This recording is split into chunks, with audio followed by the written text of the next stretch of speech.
The Betty and Barney Hill abduction story. If you're not familiar with this story, search Wikipedia or one of the many sensationalized videos online about this tale. You'll find here a realistic and grounded approach backed up with evidence, spoken or written word, by the actual participants in this case. Openly hidden from view and rarely talked about. For 50 years. Late one night in September of 1961, around 10:30 on their way back from their vacation in Montreal, on Route 3, Betty Hill saw a light in the sky that seemed to follow their car. In that area of New Hampshire, and on that route, there are several ski resorts and tall mountains, which is why it's been suggested Betty possibly really saw an aircraft beacon on Cannon Mountain. Betty convinced Barney to pull over, and he did so in the area of Indian Head Resort, which happens to be 6.5 miles south from Cannon Mountain, which is within eyeshot of that mountain and beacon. This abduction story roughly begins here. Fast forward to Betty and Barney arriving home late that night and shortly thereafter going to bed. Betty begins having a series of nightmares about this trip 10 days later. For 5 days, she begins writing down these nightmares. She discussed this story with family members, people at church, and co-workers. Interested in the meanings behind these dreams, she mentions it to her supervisor at work. Obviously, being someone familiar with the subject of dream interpretation, she suggests to Betty maybe it really happened. I talked with my supervisor about the meaning of dreams. And Then she said, well, maybe it happened. Maybe it happened. I believe this is where the whole story begins, with Betty using the position of authority, her supervisor, to run with this story. The story, of course, not being true, but Betty learning she can benefit financially and famously by turning these dreams into reality. True in a dream state sense, but not in a reality one. I'll begin with the breakdown of the story with Betty and Barney's own descriptions that didn't match. From their own book, The Interrupted Journey, page 298, as spoken by A.I. Most of the men are my height, although I cannot remember the height of the heels on my shoes. None is as tall as Barney, so I would judge them to be 5 feet to 5 feet 4 inches. Their chests are larger than ours. Their noses were larger, longer than the average size, although I've seen people with noses like theirs, like Jimmy Durante's. Their complexion were of gray tone, like a gray paint with a black base. Their lips were a bluish tint.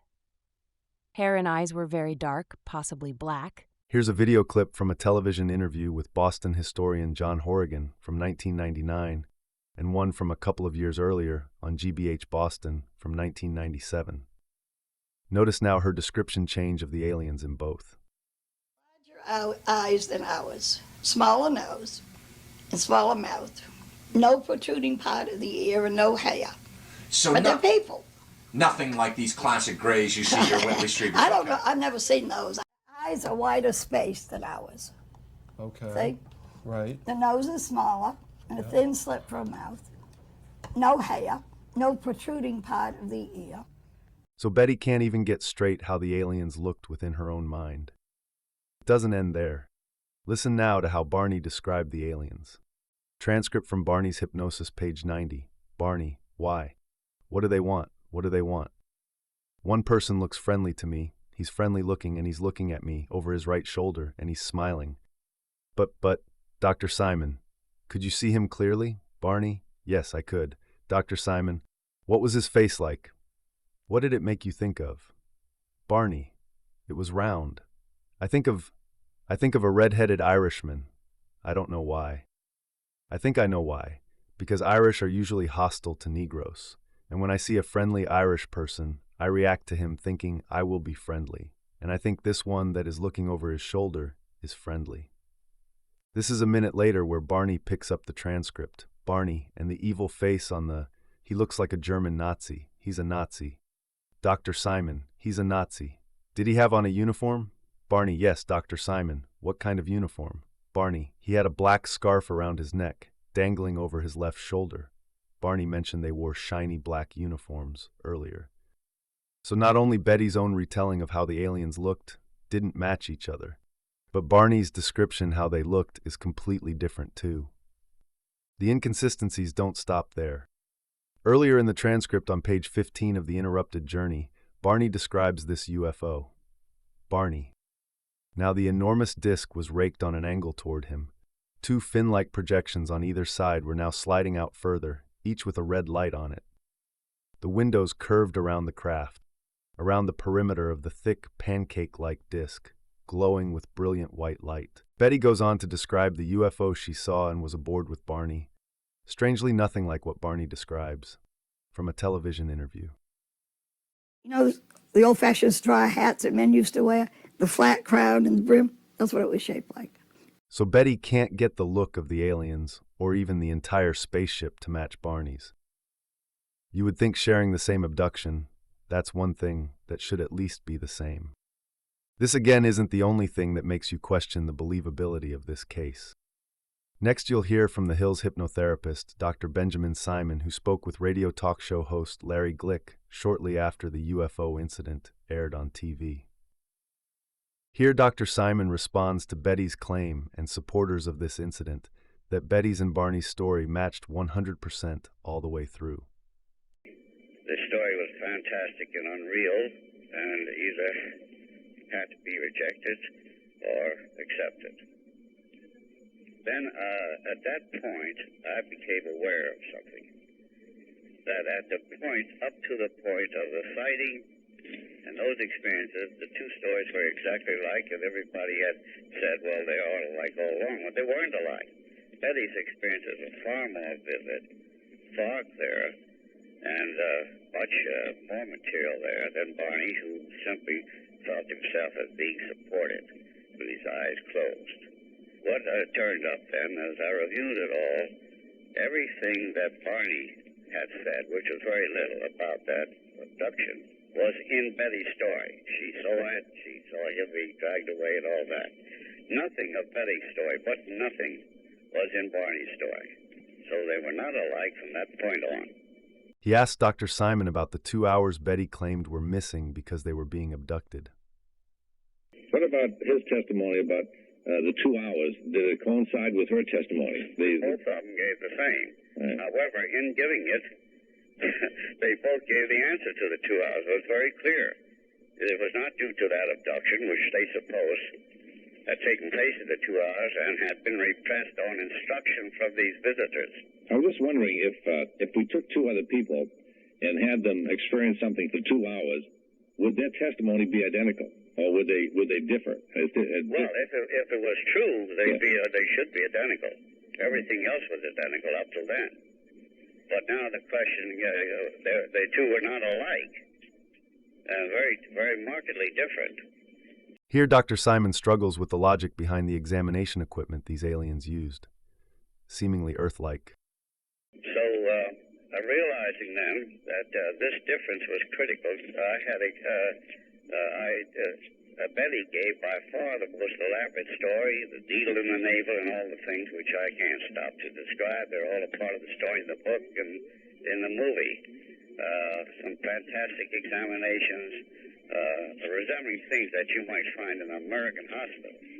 That was the turning point. I had to explain that or accept the fact, since I believe their honesty, that this was truly a visitation out of space, though there were many questionable places in it, because the thing, everything that was done was in American style or American-type instruments, and even in England, for example, while surgeons may do the same thing, the instruments may accomplish the same end. They're different. That would be true anywhere. A lot of things of that sort, and if you're inquired later or asked about, I might give you an example here or there. But the point was that the turning point was, again, as I said, that difference in their two stories. And the second realization that Betty gave a very elaborate story, a very elaborate and detailed one, and Barney gave a minimal story, that everything that occurred with Barney was known to Betty, and nothing of Betty was known to Barney. So Dr. Simon at least sounded skeptical of this abduction from his review of their hypnosis sessions. Combine this with Betty and Barney's inconsistent description of the aliens and UFO, and that's enough to really question the validity of this case. But I'm not finished. Betty's star map is said to be strong physical evidence of this being a real alien abduction. Betty drew this so-called star map at home, not under hypnosis as it's popularly told. She spoke about a map during hypnosis, but she drew it fully awake and at home, having plenty of help if needed through visual references in encyclopedias, books, or magazines if she desired. Here's a passage from their book to prove that. Page 220, quote, Dr. Simon, "You want to try and draw the map, Betty. I'm not good at drawing. I can't draw perspective." Dr. Simon, "Well, if you remember some after you leave me, why don't you draw it? Try to draw the map. Don't do it if you feel concerned or anxious about it. But if you do, bring it next time, all right?" So it was done freely at home, not during hypnosis. Amateur astronomer Marjorie Fish visited Betty and using beads hung on string at home to represent the 3D map Betty saw. She moved at various vantage points until she found a match with the Zeta Reticuli star system from her 1969 star catalog. Coincidentally, this star map Betty drew was similar to the Asian Silk Road from the 2nd century BC. Trade and exploration routes that Betty had mentioned were depicted on her map, were also drawn as solid and dotted lines on the Maritime Silk Road, Spice Routes, the Amber Road, Incense Route, Tea-Horse Road, Trans-Samaritan Route, Tin Route, the maps of the Discovering the Americas, etc., drawn in encyclopedias, magazines, and books. So Betty had plenty of influences if needed. Some said a map on the wall at Betty's work showing the Normandy invasion may have been an influence too. Before Marjorie died in 2013, the 44-year-old star catalog data had been updated to reflect the new data. Fish retracted her comment about the star map being a match for what Betty claimed to see. In fact, it was mentioned in her obituary. Quote, "As one of her hobbies, Marjorie made an investigation into the Betty Hill map by constructing a 3D star map in the late 1960s using several databases. She found a pattern that matched Mrs. Hill's drawing well, which generated international interest. Later, after newer data was compiled, she determined that the binary stars within the pattern were too close together to support life. So as a true skeptic, she issued a statement that she now felt that the correlation was unlikely. Carl Sagan had, of course, a rational, grounded explanation about this star map that Betty drew from a segment of Cosmos. While on board, Betty had noticed a book written in an unknown hieroglyphic writing. She was also shown a strange window through which she could see a glowing pattern of dots connected with lines. It was, they told her, a star map displaying the routes of interstellar commerce. Afterwards, the Hills were released and permitted to return home, or at least this is their story. Now, believers find this account compelling, or at least plausible, chiefly because of the alleged star map. Here's what Betty Hill said it looked like. Now, why would anybody take this seriously? Because here is a real map, widely publicized by UFO enthusiasts, of 15 selected nearby stars, including the sun, as seen from one particular vantage point in space. This map includes stars that were first cataloged several years after Betty Hill recalled what she says she saw in the alien ship. Her map required, we are told, information that was not then available on the Earth.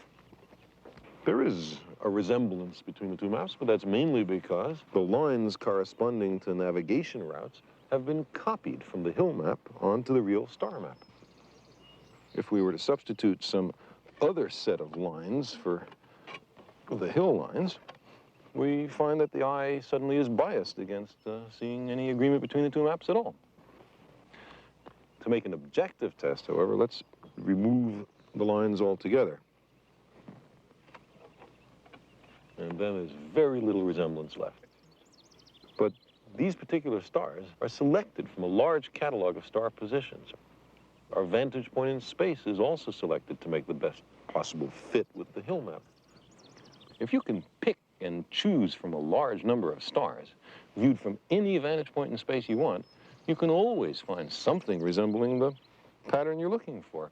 I'm surprised that nobody could find a better fit to the Hill map.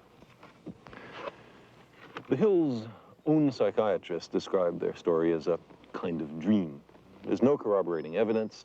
The star map argument is worthless. And yet, this is one of the best attested cases of UFO close encounters. Betty apparently saw herself as a UFO guru or expert. She embraced, played, and enjoyed that role. Self-appointed or by way of blind believer support. She organized regular UFO meeting spots for 15 years near her home in Portsmouth, New Hampshire. I invited the UFOs to come back, and they did. Not here, but as a few miles from here. And we went out, we had volunteers, we covered the area almost every night for about 15 years. Okay.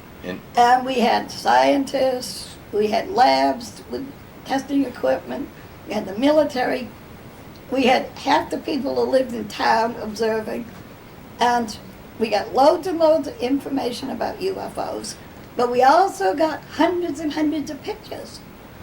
Sightings, because over a 15-year period in southern New Hampshire, you orchestrated watch groups. Right. We had all these volunteers. Betty showed a photograph she took of a supposed UFO during one of these outings.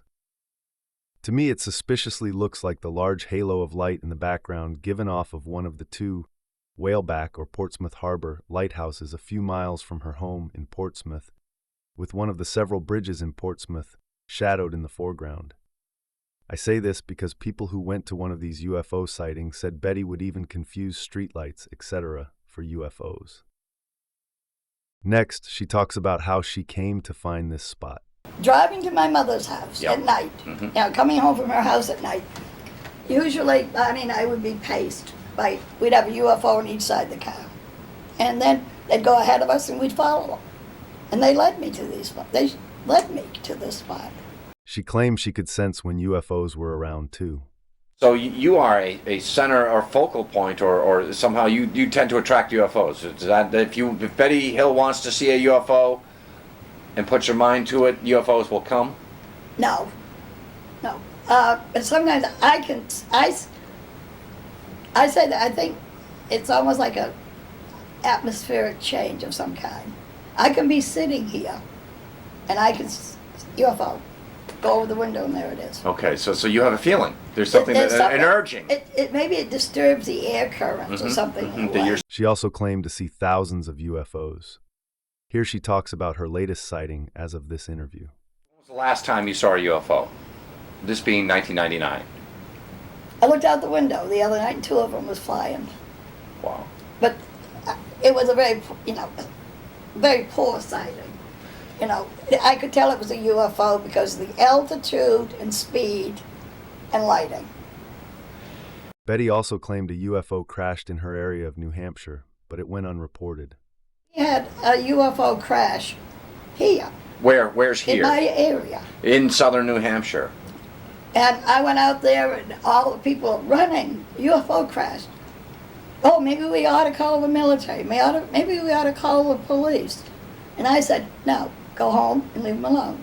If it crashed and there's anybody alive on it, let the others come in and rescue them. Can I ask you where this happened and when? Very close to where the picture. Southern New Hampshire again, that's all we'll get. But what time, what year, it's something like this? And does CSETI know about this, that has a catalog of flying saucer crashes? This was never reported. And guess what year? And the next day, I went out with a neurosurgeon from Pease Air Force Base, thinking that if it crashed, if one was killed, they might have left the body behind. And we searched the whole area. Because if we could find the body, we're going to bring it back and put it in my freezer. Mm-hmm. And he was going to do an autopsy. Oh. And then we were going to call the whole world to come in and see it. That's right. Ray Santilli included, the British guy who... But we didn't find any bodies. So... But we did find where it crashed. So Betty seemed to enjoy the attention thrust upon her. UFO mentor that was self-appointed or by those with a blind belief. She appeared on numerous radio and television shows, promoted the existence of aliens on American, European, South American, and Australian shows, along with lectures and provided consultations to other claimed abductees.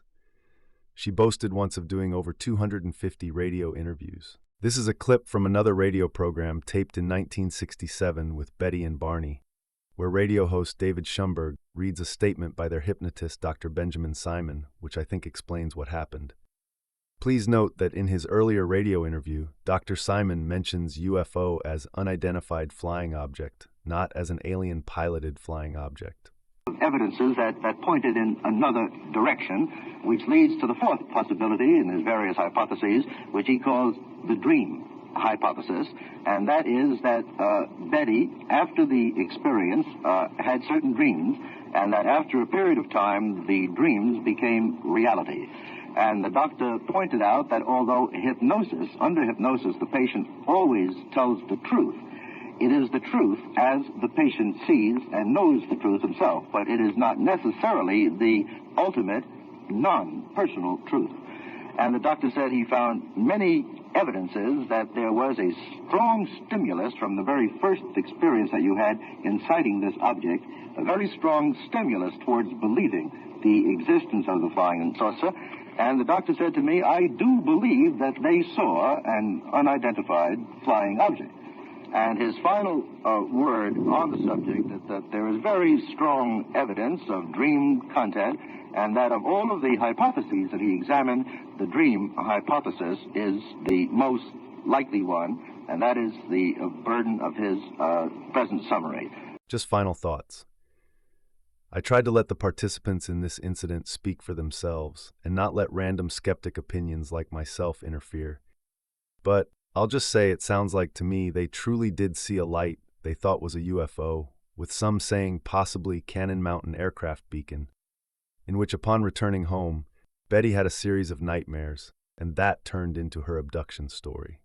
Combined with Barney's panic-like reaction to questions during hypnotism, leading to his dealing with interracial struggles of the 1960s.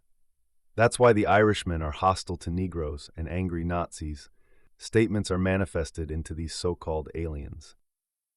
Betty has repeatedly said this was a friendly visit and hoped and asked for them to come back. Dr. Simon had as a rational, scientific-minded doctor conclusions that I feel were wholeheartedly ignored for the sensationalized tale. Betty told John Horrigan if she was approached for advice, she said, don't get hypnotized. Anybody comes to me and says, I think I've been abducted, the first thing I say is, stay away from UFO investigators. Do not have hypnosis. Probably because after their hypnosis and hearing his follow-up opinion about their hypnosis in interviews, she realized he didn't play along and could see through this event as being a product of her nightmares, really. Here are all of the facts presented of this case, giving us a chance to decide for ourselves if this extraordinary event really happened or not. It's like being a juror and only hearing the prosecutor's side. Here's finally the balanced, honest, and fair side. Both, not only the believer and promoters, but the rational, grounded, and realistic side too. We should require the honest and full disclosure to be given with stories like these, so we can use our simple critical thinking skills we are all given and not rely on someone else's possible slanted or agenda-driven opinion. We either take on a scientific, grounded, fact-driven reality or one that's based purely on fantasy from someone with just a story that even after having 50 years since has never proven itself to be real, even in the least by association. So the claimant or believer's side we've heard for years. Now you hear Betty's own description of the aliens don't even match themselves after a few years. Barney's description of the aliens are totally different from Betty's. The UFO they say they were abducted onto doesn't even match each other. Their own psychiatrist, Dr. Benjamin Simon, concludes this was more than likely a result of Betty's nightmares. The star map Betty claimed to see and draw and use as physical evidence was nonsense after being seriously looked into and the new data. Yet, people still claim this was good proof of aliens visiting Earth. Beyond this tale, what happened to Betty's claim, in her words, 15 years of scientific study, hundreds and hundreds of photographs, lab investigations, and military involvement when it came to UFOs? This single-handedly should have gotten them closer to an answer to this nearly 80-year-old question that believers have asked and pleaded for with the scientific community, if true. Or did she see that people believed and fell for the abduction story, so she stretched it to the, quote, all-knowing expert side too? Next week will be an updated, revised version of the Travis Walton abduction, continuing on my quest to provide all facts of these cases. The unheard, realistic, and grounded truth.